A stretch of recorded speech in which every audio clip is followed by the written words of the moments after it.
They call them lazy, entitled, soft. Every boomer LinkedIn post, every HR manager whispering it over catered lunch. Gen Z won't work 40 hours, and nobody can understand why. But what if the children aren't broken? What if they simply read a number the rest of us refuse to see? Step into the dark. The truth is colder than laziness. I'm not here to defend laziness. I'm here to show you something far more uncomfortable. Gen Z isn't refusing the 40-hour week because they're weak. They're refusing it because for the first time in roughly 60 years, the math doesn't work. Not emotionally, not philosophically, mathematically. And when the math breaks, behavior eventually breaks with it. Listen closely. So the question was never why Gen Z won't work 40 hours. The real question, the one that haunts this whole story, is why did anyone ever think they would? We're going to dig up how the 40-hour week was built, why it made sense for 4 decades, and why in 2026 it is quietly collapsing in ways economists are too polite to admit aloud. Hold one image in your mind for this entire descent. A conveyor belt, not a metaphor for effort. A literal factory belt. You show up, you stand at your station, parts arrive, you do your thing, the belt moves, you get paid. The belt doesn't care if you're creative. It doesn't care about your ideas. It cares only that you stand there from 8 to 5. For a long time, standing on that belt was the single best financial decision a human could make. The belt was fast. The output was real. The pay was actually connected to the speed of the belt. Stand there and the world handed you a house, a car, a family, a future. The deal was honest. The deal was good. Then something changed in the dark. Gen Z was born into a different machine entirely. The belt now moves slower. The pay got severed from the output.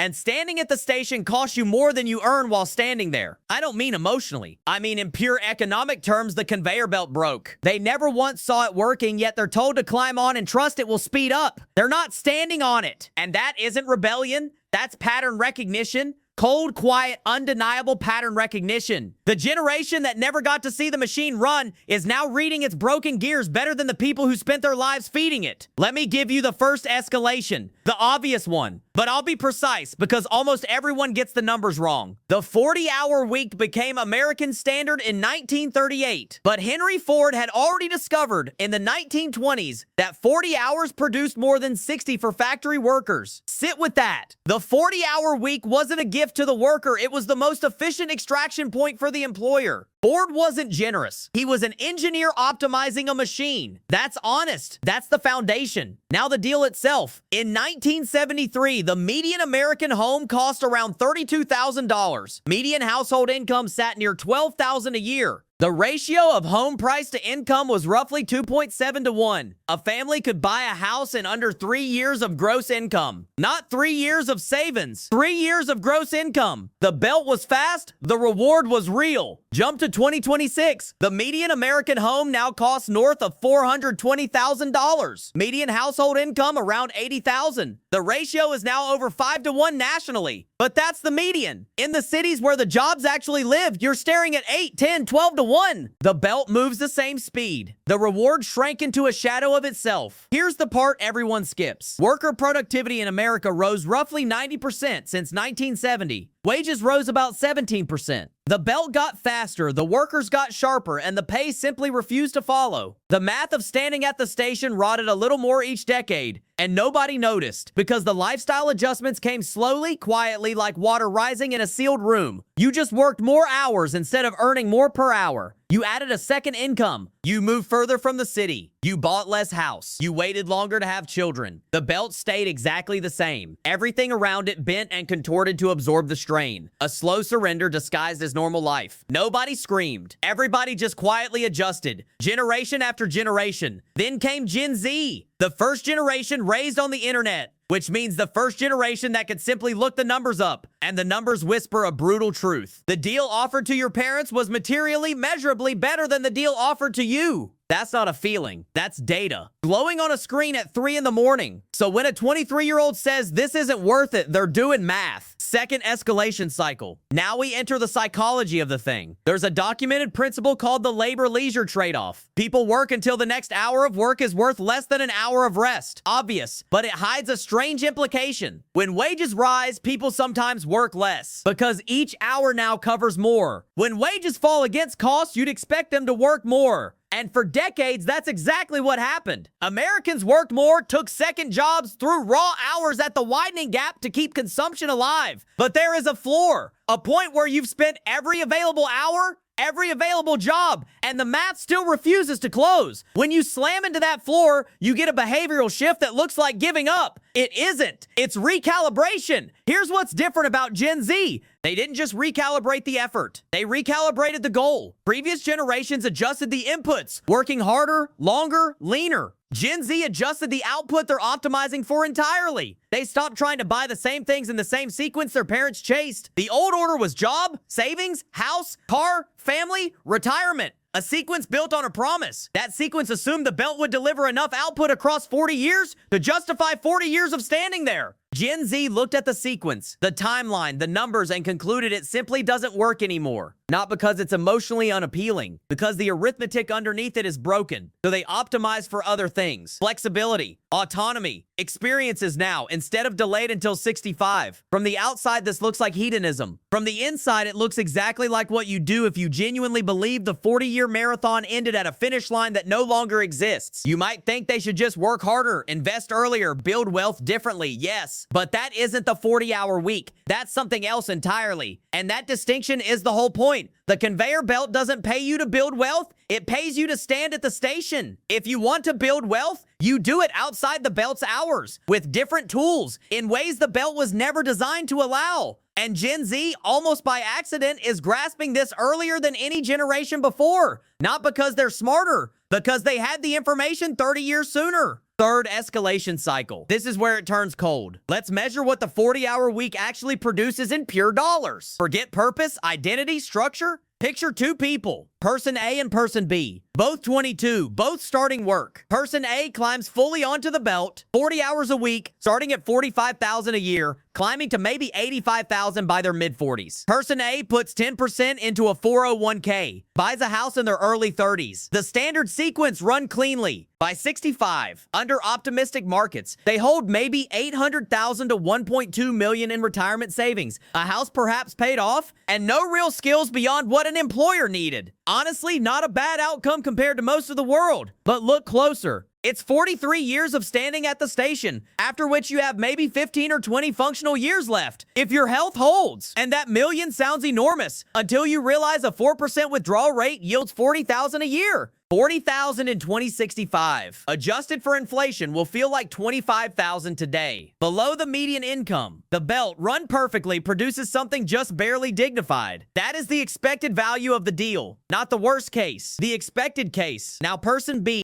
same start, 22 years old, but instead of climbing fully onto the belt, they climb on partially, 25 to 30 hours a week, enough to cover immediate costs. The rest of their time goes into building a skill, a system, an asset that compounds differently than labor ever could. Maybe it's a content channel, maybe a small software product, a service business grown slowly, real estate managed actively. The specific thing doesn't matter. What matters is that the output of those hours does not scale linearly with hours worked. The belt pays you per hour. The thing they build pays per output, and over time per asset. That difference is everything in this story. At 25, person B looks worse. Less income, less saved, less stable. At 30, roughly equivalent. At 35, if the thing they built generates even modest semi-passive income, the trajectory split in a way that never closes again. Not because person B is a genius, because compounding on assets is a fundamentally different equation than compounding on linear wages. Two different machines entirely. This isn't a get-rich pitch. Plenty of person B's bets fail. The question is never whether it always works. The question is whether the expected value of the bet beats the expected value of the belt. And given the numbers we just dug up, the answer is closer than it has ever been in history. Gen Z, whether they can articulate it or not, is running this exact calculation. Not as a group decision, not as a cultural movement, as millions of individual calculations, each one arriving at roughly the same answer through completely different routes. A silent, distributed verdict. Now let me make this concrete. A mini case study. A man I'll call Marcus, because it's generic and I need something to name him. Marcus is 24 years old. The year is 2023. Marcus lives in Charlotte, North Carolina. He takes a digital marketing job at a mid-sized company for $52,000 a year. Standard deal. 40 hours, health insurance, benefits, but he also starts making short-form content on the side, reviewing software tools for small businesses, not from passion. He noticed a specific type of search query getting traffic that almost nobody covered well. A crack in the wall. He spends maybe 10 hours a week on it that first year. Total revenue, year 1, about $3,000. He does not quit his job. He keeps going. Year 2, he understands the pattern better. He knows which content converts. He narrows the niche. He builds a simple email list of small business owners. Revenue year 2, around $22,000. Still not enough. He does not quit. He keeps going. Year 3, the email list holds 4,000 people. He starts doing paid software reviews, sponsored placements. He builds a simple digital guide and sells it for $47. That guide sells about 60 copies a month while he does nothing to push it. The affiliate income grows too because his SEO sharpened. Total revenue year 3 around $68,000. Now within range of his salary. Here's the critical number. His day job income crawled from $52,000 to $59,000 in 3 years. Standard raises, the belt sped up a little. His side system went from $3,000 to $68,000 in the same stretch. Not because he worked more total hours, because the thing he built compounds on itself. The list earns passively. The old content still ranks. The guide sells while he sleeps. Year 4, Marcus quits. Not from hatred, because the opportunity cost of 40 hours on the belt is now real money left on the table. He moves to 30 hours a week of his own work, earns more than the day job paid, and the ceiling on his income is now set by his ability to build systems, not by what a company pays for 40 hours of mere presence. The total investment to reach that point. 3 years, 10 hours a week on average, roughly 1,500 hours spread across 3 years, all while keeping his income and his normal life. No dramatic leap. No quit to follow your passion moment. Just a second system built slowly in the shadows while the main system kept running. Quiet, patient, almost invisible until the day it wasn't. I'm not saying it always works. I'm saying the math of this scenario against 43 years on the belt is interesting enough that you should wonder why more people don't try it. The answer is mostly psychological, not logistical. The belt provides certainty. The thing you build provides uncertainty, and humans are wired to overweight certainty, even when the uncertain path holds higher expected value. Marcus's year 1 income was $3,000. Show that number in isolation and anyone would say it's not worth it. You have to see year 3 to judge whether year 1 mattered, and most people simply cannot hold that picture clearly enough to tolerate the gap. The darkness between the seed and the harvest swallows them. They turn back. They climb on the belt. They stop looking. Comedic cutaway. Picture a 30-year-old manager and a 22-year-old new hire. The manager says, "When I started here, I worked 80 hours a week and never complained." The new hire looks up from their laptop and says, "Yeah, and how's that working out for you?" Silence. The manager returns to his desk and quietly opens Zillow. He's been refreshing it for 6 months. He's trying to figure out how to afford a house on his $110,000 salary. He never tells anyone this. He just keeps talking about 80-hour weeks. Fourth escalation cycle. The structural change happening right now. The Gen Z work conversation is framed as culture, soft generation entitlement, social media. But underneath the cultural noise lives an economic reality that makes the culture story almost irrelevant. The real story is that leverage got democratized. Leverage isn't complicated. It's when your output scales independently of your time. A landlord has leverage. The rent arrives whether or not they work. A songwriter has leverage. The royalty arrives every stream, even while they sleep. A software product has leverage, sold to 1,000 customers on the same infrastructure that served one. Leverage is how wealth actually accumulates, always has been. Here's what changed. For most of human history, leverage demanded capital, connections, or scale. To be a landlord, you bought property. To be a songwriter, you needed a record deal. To build software, you needed engineers, servers, distribution. These barriers were real, and they filtered who could touch leverage. Most people never passed the filter. That filter was the entire reason the belt existed. If you couldn't access leverage, you rented your time. That was the deal. But between 2004 and 2026, every single one of those barriers dropped by a factor of 10 to 100. You can reach a global audience for $0, sell a digital product with no inventory,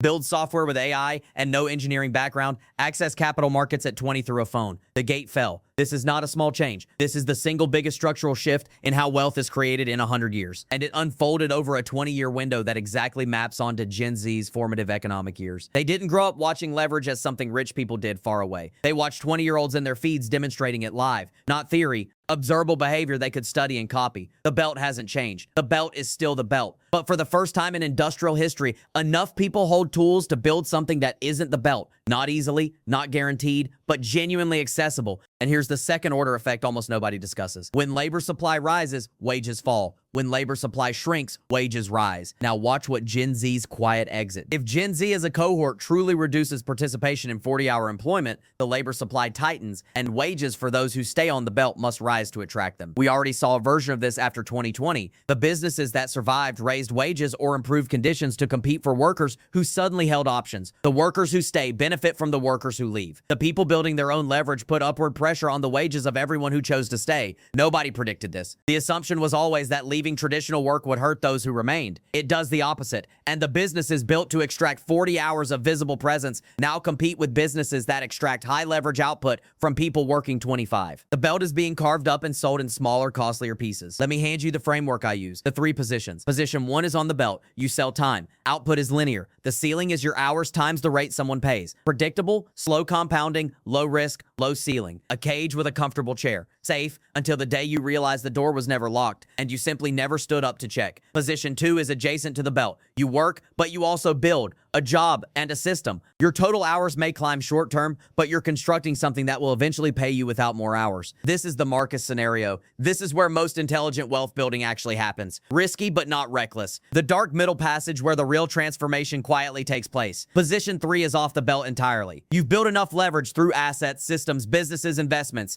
that your time is fully decoupled from income. This is where most people's fantasies live. It's real. It's achievable, but it almost always requires passing through position 2 first. There is no teleport, only the long dark crossing. Gen Z broadly refuses to fully commit to position 1. What looks like laziness is often an instinct toward position 2. They won't all reach position 3, but the cultural resistance to full commitment is, structurally, exactly the right instinct given the incentives they actually face. They're responding rationally to their world, not their parents. The problem is execution. The instinct is correct. The follow-through is inconsistent, and that gap is where many of them fall. Plenty who refuse the belt build nothing to replace it. They land in economic purgatory. Not on the belt, not off it, just adjacent, with no system generating income. That's real. That's a failure mode. But the failure lives in the execution, not the instinct. Comedic cutaway. Quiet quitting was a massive 2022 news story. A whole generation allegedly doing the bare minimum and calling it a lifestyle. Every business publication ran op-eds. HR conferences agonized over it for 18 months. Meanwhile, the quiet quitters were largely just working their contracted hours and not volunteering unpaid overtime, which until roughly 2015 was simply called having a job. But okay. Scandalous. Now the obvious objection. Most people can't build a business. Most people can't create leverage. Isn't this advice for a tiny few? Mostly yes, but the percentage is bigger than you think, and the direction matters even when execution fails. If just 10% of Gen Z builds meaningful leverage outside traditional work, that 10%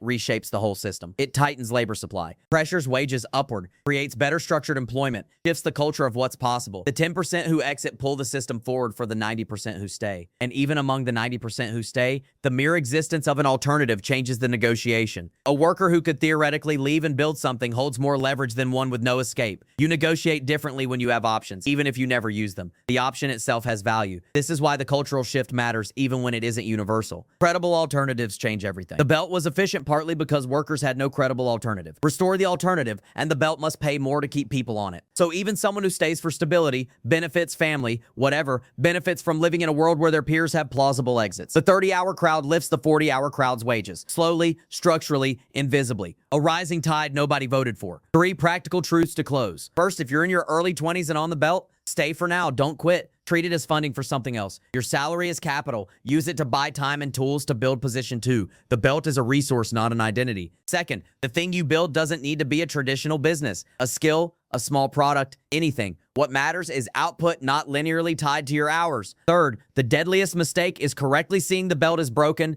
then doing nothing but not working it. Disengage from this, engage with that. Never engage with nothing. The conveyor belt isn't going anywhere, but the exit doors have never been more visible than in 2026. Gen Z is asking the right question. What am I actually building here? Subscribe.